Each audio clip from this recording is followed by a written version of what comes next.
Hey guys, today we're back with not a case again, but a pretty cool DIY. This is the light up Apple logo on your iPhone. This is definitely not for the faint of heart or anyone who has never opened an electronics before, because you will be pretty scared. But if you are brave, this is what you're gonna get.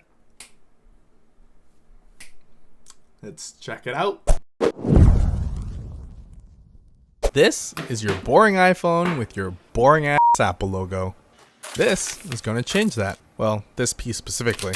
Everything you need to swap the logos is included. A Phillips, slotted, and a pentalobe screwdriver. Small flat guitar-like picks and longer pry tools. A suction cup to lift the screen.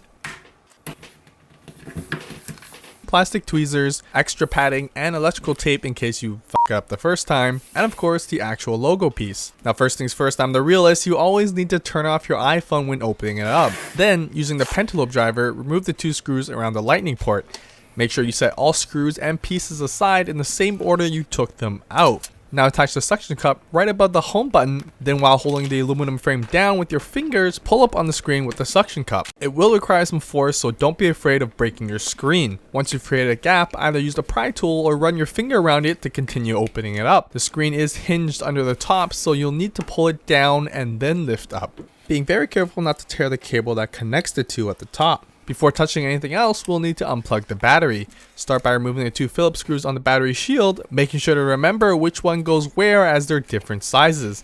Using your nail or the pick, carefully go under the connector and lift it up. Now here's the hard part, removing the battery, which is glued down. Thankfully, Apple includes two pull tabs, which should make things easy. So start by loosening those up, making sure not to rip them off. Then start pulling one by one slowly downwards and hope to the higher powers that this doesn't happen. Break off. If it does, fret not, move on to the other one, and again, carefully and slowly do the same. You may be able to save it like I did and continue pulling again.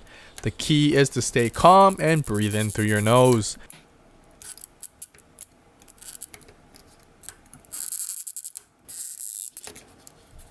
And voila.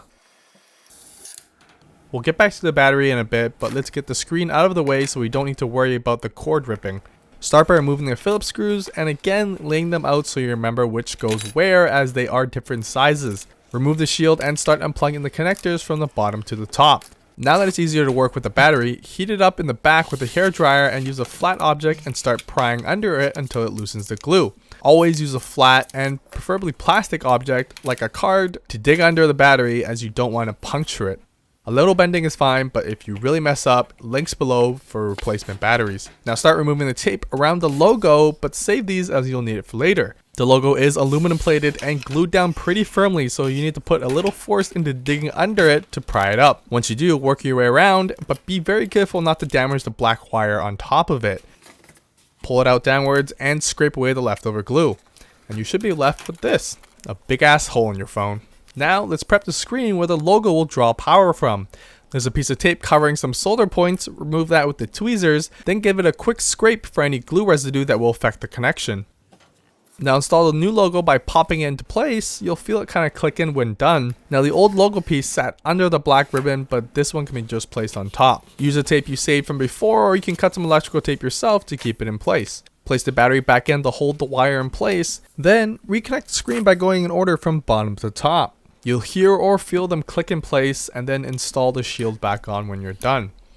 Now here's the last stretch till home. Take a piece of foam and place it right at the tip of the cable so that it makes a T shape. Make sure the cable doesn't extend beyond the solder points, and then line them up to the 3 points on the screen. This may or may not take several tries. Don't worry, I was in the same boat. Push it firmly in place, then place the second foam piece along the side so half of it is on the cable and the other half is on the screen to keep it flat. Then place a piece of electrical tape tightly stretched over the whole contraption. Now there is a piece that sticks out on the bottom as well with a resistor of some sort attached under it. Make sure it hides flat under a notch so it doesn't push against the screen later, and tape it down. Plug the battery back in and screw in the shield.